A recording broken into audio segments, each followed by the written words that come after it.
Olá, boa noite. Boa noite. Operação Lava Jato. Marisa Letícia, mulher do ex-presidente Lula e um filho do casal são intimados para depor sobre sítio em Atibaia. A máfia da merenda em São Paulo. Polícia descobre cheque para ex-assessor do presidente da Assembleia Legislativa. PT vai ao Supremo para tentar barrar votação amanhã no Senado sobre julgamento final do impeachment. Base da ação é a informação de que a Odebrecht teria liberado 10 milhões de reais ao PMDB ilegalmente, a pedido de Temer. Você acompanha essas e outras notícias logo após um rápido intervalo. Até já. Limites me elevam. Por isso meu suor vale ouro. No badminton aprendi que sem garra não há vitórias.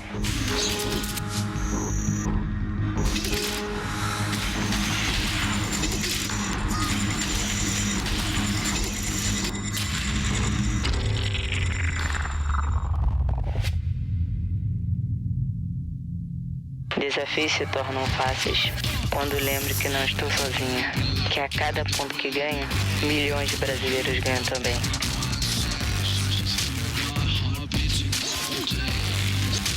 Juntos somos uma legião de campeões. Juntos somos todos Brasil. Acesse brasil2016.gov.br e conheça as ações para os Jogos Rio 2016.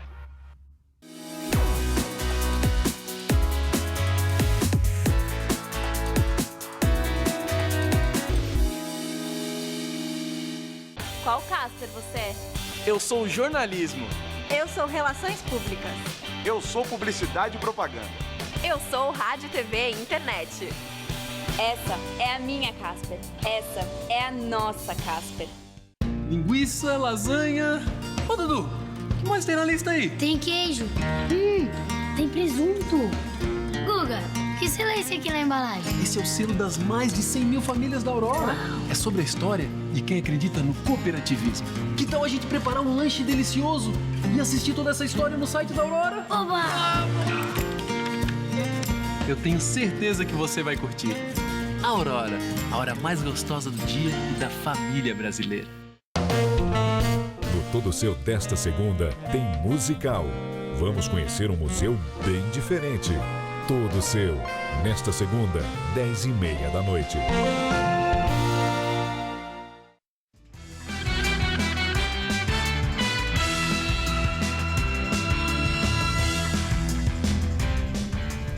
Moradores que vivem perto de 4 grandes faculdades de São Paulo reclamam dos pancadões. O barulho que incomoda a vizinhança acontece nas noites de sexta-feira. Além da música em altíssimo volume, traficantes também participam das festas. Era para ser só uma saída de universidade, como sempre foi. Mas desde o início do ano, a reunião dos alunos da PUC em Perdizes, na Zona Oeste, mudou. Os vizinhos relatam que os encontros saíram do controle. Mais de 2.000 pessoas que fecham a rua, com música funk no último volume, em carros parados com capô aberto e tem até tráfico de drogas. Apesar da movimentação de uma universidade, que tudo bem, a gente tolera, mas agora a gente sentiu que eles perderam totalmente o controle da situação. Ultrapassou todos os limites. Os moradores não conseguem dormir, porque as festas começam 10, 11 horas da noite e terminam 5 horas da manhã. Tem gente transando, usando cocaína. O conteúdo da letra das músicas é ultrajante, né? É surpreendente mesmo. Além do barulho, por vezes até de manhã, imagens feitas por moradores revelam também o que sobra da festa. Muito lixo. E ainda um cheiro forte de urina. Os vizinhos da PUC reclamaram para a polícia, para a prefeitura e chegaram até o Ministério Público, fizeram uma representação em maio deste ano e agora, com a volta às aulas, viram pela primeira vez o resultado de tantas queixas. A Operação Pancadão, bem no dia programado para a cervejada dos bichos, quando eram esperadas 7.000 pessoas aqui. E a presença de mais de 50 policiais militares, várias viaturas, equipes da Guarda Civil Metropolitana, do PSIL e também da CET, dividiu a opinião dos estudantes. Essa questão de tráfico e funk, na verdade, ela está disseminada por todo o Brasil, não só aqui na faculdade. Tem que ter limite, é exageradíssimo. Vira e mexe aqui, você não consegue nem passar carro, o pessoal começa... E não é nem gente da PUC, vem gente de outros lugares. A ação é coordenada pelo Programa de Silêncio Urbano da Prefeitura, que atua contra os pancadões. Na capital, este ano, de acordo com o PSIL, foram mais de 300 multas por música alta. A cidade tem tido fiscalizações constantes semanais aí sobre os pancadões clandestinos, irregulares, e tem tido êxito, mas é uma fiscalização muito complicada porque são muitos os pancadões de São Paulo hoje. E eles migram. É uma fiscalização específica e você encerra um, ele migra para outro lugar e a gente acaba fazendo outro lugar e as coisas vão andando. Os pancadões universitários viraram moda. Além da PUC, ocorrem na porta de várias faculdades de São Paulo, como Uninove, FMU, Mackenzie e São Judas. As festas nas ruas são proibidas, só podem ocorrer se autorizadas.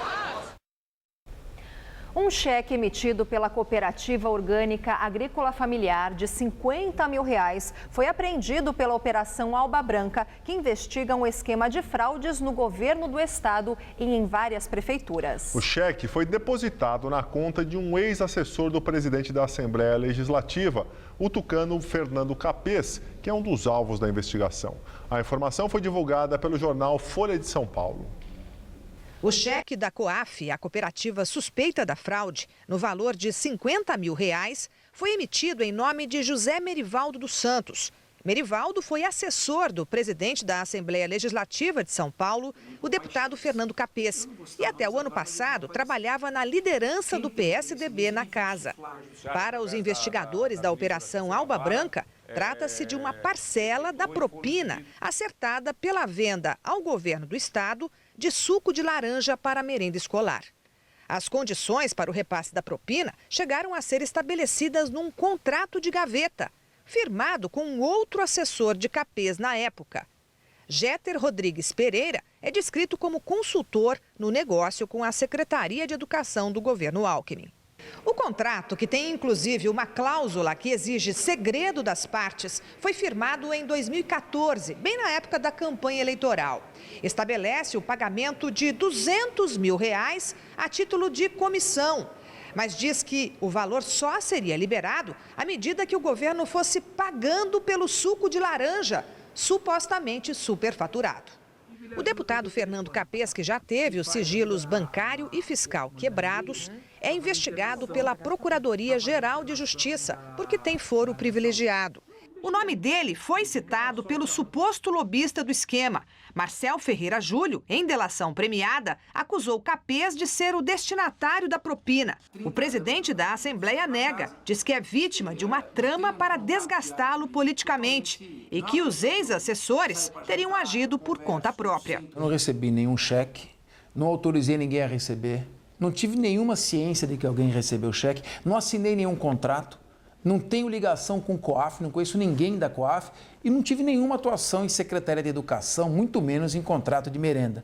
Então, é um documento que já constava do inquérito, já é um documento que já tínhamos ciência, todo mundo já tinha ciência, faz parte do inquérito, não é nenhuma novidade. E acho que simplesmente está se forçando a barra, forçando bastante a barra em cima do meu nome, para tentar uma queimação política e, ao mesmo tempo, infelizmente, fazer uma cortina de fumaça.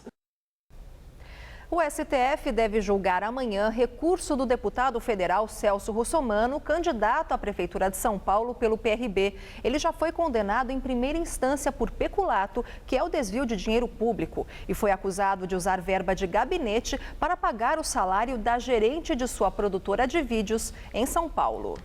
Se a condenação for mantida, como quer o Procurador-Geral da República, Rodrigo Janot, Russomano se tornará inelegível. Ele lidera as pesquisas e se declara inocente.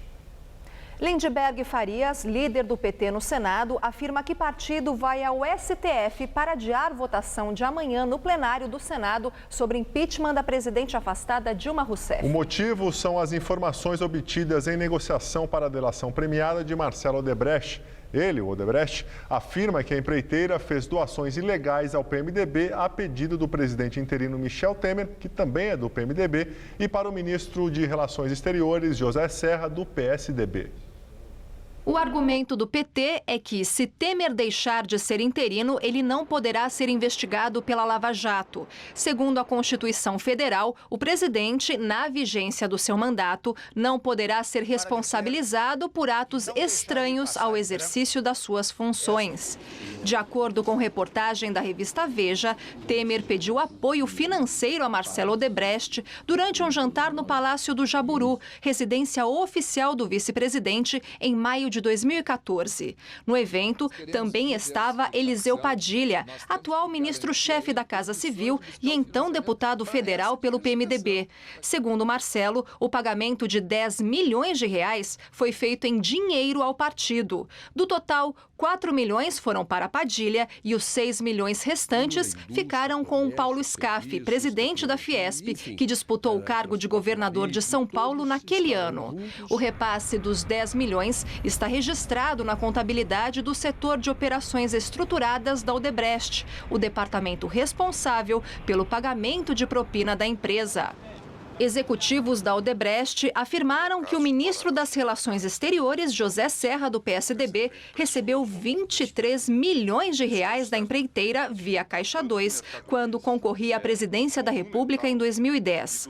De acordo com o jornal Folha de São Paulo, os executivos disseram que parte do dinheiro foi entregue no Brasil e parte foi paga por meio de depósitos bancários realizados em contas no exterior. Oficialmente, a Odebrecht doou 2 milhões e 400 mil para o comitê do candidato Tucano em 2010, ou seja, cerca de 10% da doação por fora. Segundo os depoimentos de executivos da Odebrecht, a negociação para o repasse à campanha de Serra foi feita com a direção nacional do PSDB, que depois distribuiu parte do dinheiro entre outras candidaturas tucanas.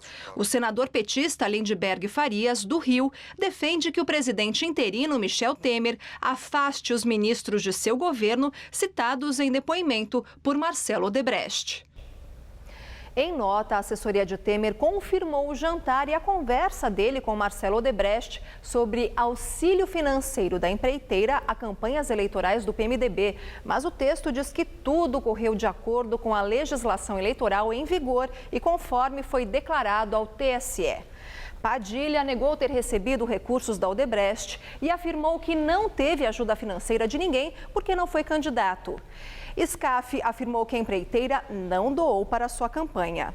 Também em nota, Serra disse que a campanha de 2010 foi conduzida de acordo com a legislação e que as finanças eram de responsabilidade do partido, o PSDB. Bem, agora o comentário de Josias de Souza, direto de Brasília. Aos pouquinhos começam a ganhar o noticiário detalhes sobre a delação premiada de Marcelo Odebrecht e dos executivos da maior empreiteira do país. No conjunto, essa é considerada a mãe de todas as delações da Operação Lava Jato. De saída, foram pendurados nas manchetes de cabeça para baixo personagens como Michel Temer e o seu ministro tucano, José Serra. Ambos foram enfiados dentro do Caixa 2 da empreiteira e foram constrangidos a dar explicações. E vem muito mais coisa por aí. Ao pressentir o tsunami que está por vir, os partidos começaram a construir nos porões da política um discurso imoral. Baseia-se na ideia de que o Caixa 2 é aceitável porque a prática se tornou generalizada.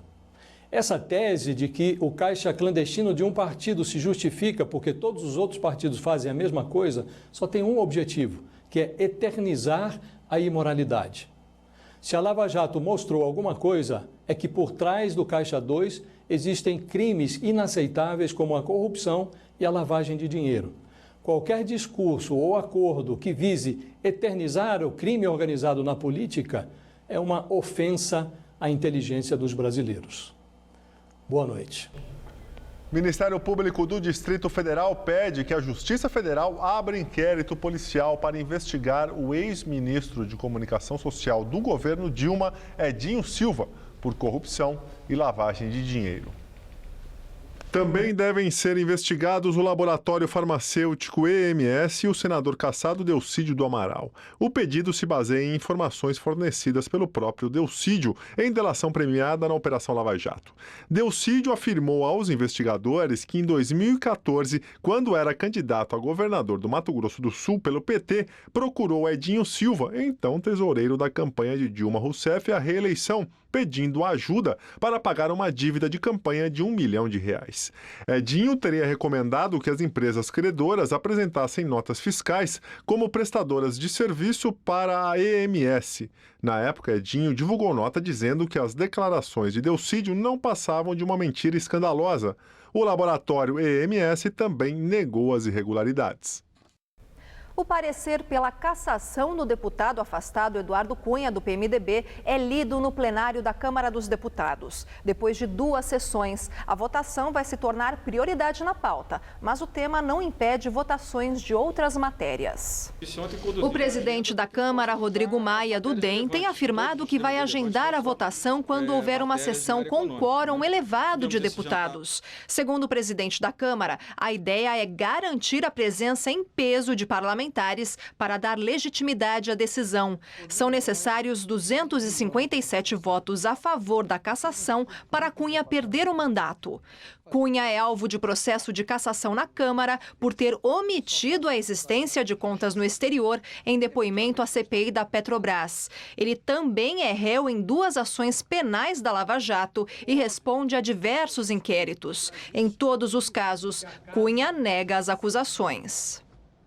E o Senado deve decidir amanhã se a presidente afastada Dilma Rousseff vai a julgamento. O presidente do STF, o ministro Ricardo Lewandowski, vai comandar a sessão, marcada para as 9 horas da manhã e com previsão de durar mais de 20 horas. Cada senador poderá discursar por 12 minutos, aliás, por 10 minutos. Defesa e acusação terão 30 minutos cada. A aprovação precisa de maioria simples e pelo menos 41 senadores devem estar presentes. A votação será no painel eletrônico. Deputadas federais do PT entregam à Procuradoria dos Direitos do Cidadão do Ministério Público Federal uma representação contra o deputado Marco Feliciano, do PSC. Uma jornalista acusa o parlamentar de tentativa de estupro, assédio sexual e agressão. Hoje ela falou no Senado e reafirmou todas as acusações contra o pastor. O documento contra Feliciano, que é do PSC, foi assinado pelas deputadas petistas Érica Cocai, Ana Perudini, Luiziane Lins e Margarida Salomão. Segundo as parlamentares, o caso deve ser enviado ao Procurador-Geral da República, Rodrigo Janot, já que o deputado tem foro privilegiado. Na semana passada, a Procuradora Especial da Mulher no Senado, Vanessa Graziotin, do PCdoB, também endereçou uma denúncia contra Feliciano ao Procurador-Geral de Justiça, Leonardo Roscoe Bessa. No texto, ela pede uma investigação sobre o suposto assédio sexual praticado pelo parlamentar contra a jovem de 22 anos. Ontem, a jornalista Patrícia Leles, que é militante do PSC e estudante de Direito, registrou o boletim de ocorrência contra Feliciano, em Brasília, por tentativa de estupro, assédio sexual e agressão. O caso teria acontecido no dia 15 de junho, no apartamento funcional do parlamentar. Na sexta, ela registrou em São Paulo um outro BO, dessa vez contra o chefe de gabinete do político, Talma Bauer, que chegou a ser detido. Ele é suspeito de manter a jovem em cárcere privado e obrigá-la a publicar vídeos negando as acusações. Bauer foi liberado após prestar depoimento. O delegado Luiz Roberto Hellmeister descartou a hipótese de sequestro e cárcere privado no caso do assessor de Feliciano, Talma Bauer. Imagens entregues à polícia pela administração de um hotel que fica no Largo do Aroche, região central de São Paulo, mostram Bauer abraçando a jornalista Patrícia Leles no saguão. Para ele, as imagens podem desconfigurar a situação de sequestro descrita pela jornalista. Mas a hipótese de ameaça continua sob investigação. Hoje, a jornalista falou no Senado e reafirmou as acusações contra Feliciano e disse que ofereceram dinheiro para que ela não denunciasse o pastor. O Bauer ofereceu dinheiro para eu ficar quieto e também o pastor Everaldo. Deixo aqui claro, eu não tenho certeza da quantia. O pastor Everaldo Quando eu fui para dentro do PSC, ele já estava sabendo do assunto e eu não sei estimar a quantia, estava dentro de um saco. O Bauer ele nunca colocou uma quantia exata. Ele sempre perguntou quanto você quer. Então, assim, eu deixo aqui claro que o PSC esteve ciente do assunto desde o início. Feliciano divulgou um vídeo ao lado da mulher para negar as acusações. Após as denúncias, foi cancelada a Semana Municipal da Família, evento que teria a participação de Feliciano no Paraná. Defesa do ex-presidente Lula volta a afirmar que o juiz Sérgio Moro é suspeito para julgar processos contra o petista. Para os advogados, a atuação de Moro se mostra política. E as reais inclinações do juiz são contra Lula e o Partido dos Trabalhadores. Entre os argumentos estão a condição coercitiva de Lula e a divulgação do áudio de uma conversa por telefone com a presidente afastada, Dilma Rousseff. A defesa de Lula protocolou 2 ações contra Moro. Esta que afirma que ele é suspeito para julgar os casos e outra em que diz que a investigação não deveria ficar na mão do juiz da Lava Jato, já que os supostos crimes cometidos por Lula não teriam ocorrido no Paraná. E agora vamos ao comentário de política com Bob Fernandes. Talentos, criatividade, arte e improvisação na escassez, com qualidades que lhes são próprias e na contramão da autossabotagem, milhares de brasileiros produziram a bela abertura dos Jogos Olímpicos. O Brasil mandou contundente mensagem para 3 bilhões de pessoas sobre meio ambiente, sustentabilidade, respeito aos povos e diferenças, sobre a paz. Mas a mensagem, a festa e alguns dos seus personagens carregavam também paradoxos do Brasil. O Brasil descoberto tinha 4 milhões de índios, há 50 anos tinha 100 mil, hoje tem quase 1 milhão. Mas seguem o avanço sobre suas terras e a matança. Em Dourados, Mato Grosso do Sul, índios oprimidos vêm se suicidando. Indiferença, silêncio e 1.100 jovens suicidas.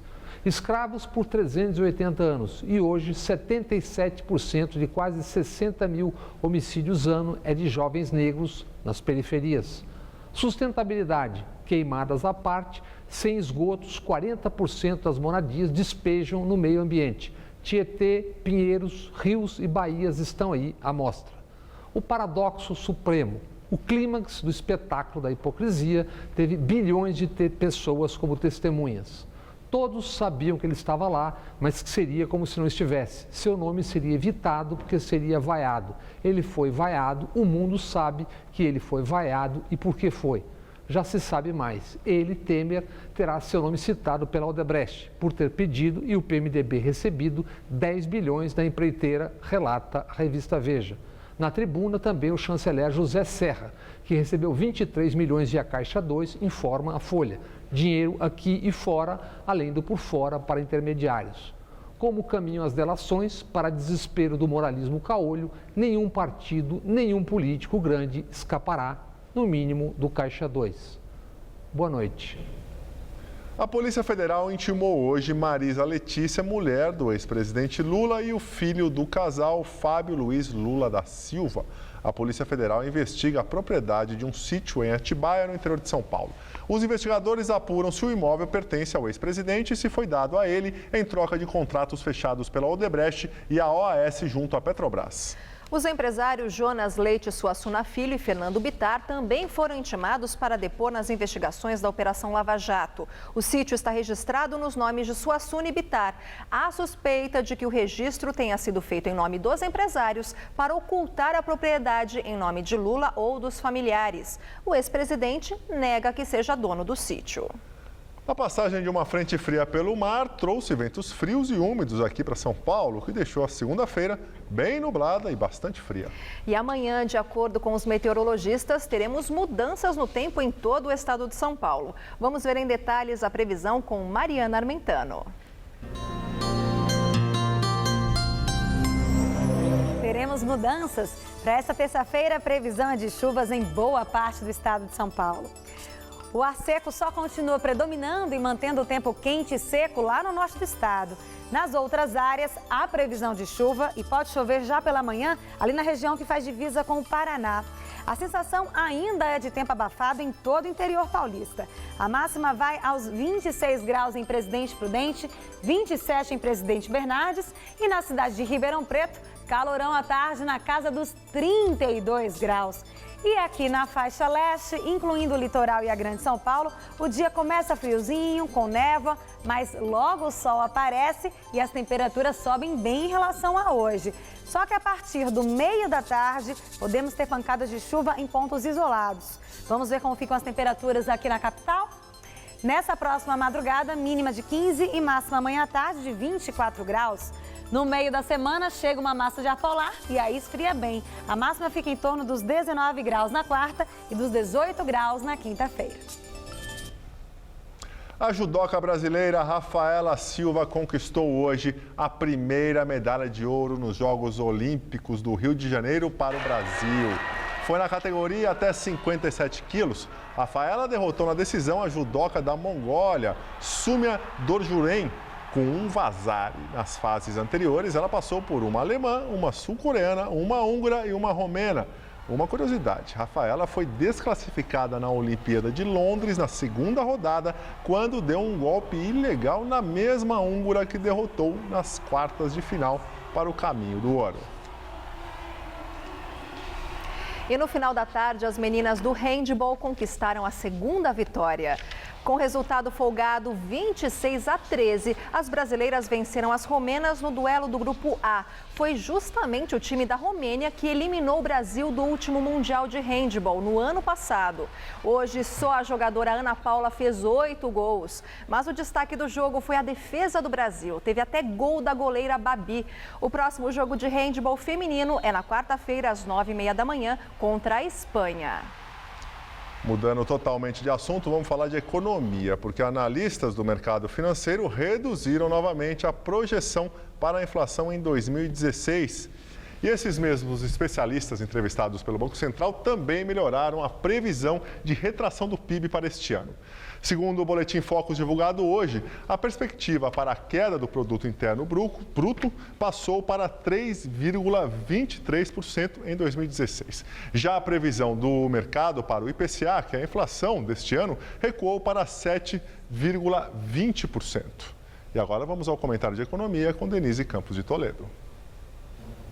O mercado tem melhorado as projeções semana após semana. Vale lembrar que o mercado financeiro chegou a trabalhar com a possibilidade de uma retração de mais de 4% do PIB, com inflação acima dos 10%, diante de um descontrole ainda maior das finanças. O dólar refletiu muito essa indefinição. Chegou a ser negociado na faixa dos R$ 4,00. As expectativas começaram a mudar com o afastamento da presidente Dilma, com a nova equipe fazendo o diagnóstico correto do que deve ser feito para a economia entrar nos eixos e o governo assumindo o compromisso com a estratégia a ser adotada. Só que as projeções e o comportamento mais favorável do mercado estão se baseando muito em expectativas. Já se nota uma certa impaciência decorrente em boa parte de concessões que têm sido feitas, como o reajuste do funcionalismo, que geraram mais despesas. A interinidade tem sido uma boa justificativa. Só que, definido o impeachment, o governo vai ter que assumir uma posição bem mais firme. Isso se quiser preservar o voto de confiança que vem recebendo.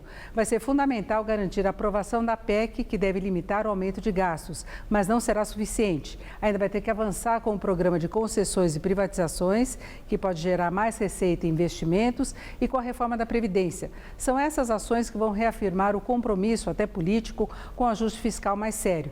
Por enquanto, estamos vendo declarações contraditórias, uma certa cautela política, a tentativa de evitar confrontos. Só que isso pode passar a ideia de uma fraqueza política que vá além da interinidade. Um bom teste vai ser a aprovação da renegociação da dívida dos estados com os limites de aumento de despesas propostos pelo governo. Tudo bem que ainda é um governo interino, mas acertos feitos agora podem comprometer muito os resultados esperados mais à frente. Eu volto na quinta. Até lá. Nós ficamos por aqui. A edição de hoje pode ser vista no site do Jornal da Gazeta. Boa noite para você. Muito obrigado pela companhia. Tenha uma ótima noite, uma ótima semana e fique agora com o Ronivon no Tudo Seu. Até amanhã.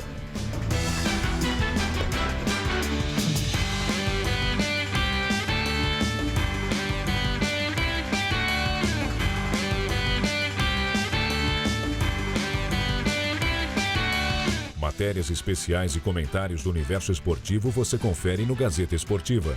De segunda a sexta, 6 da tarde. Assista agora, Todo Seu.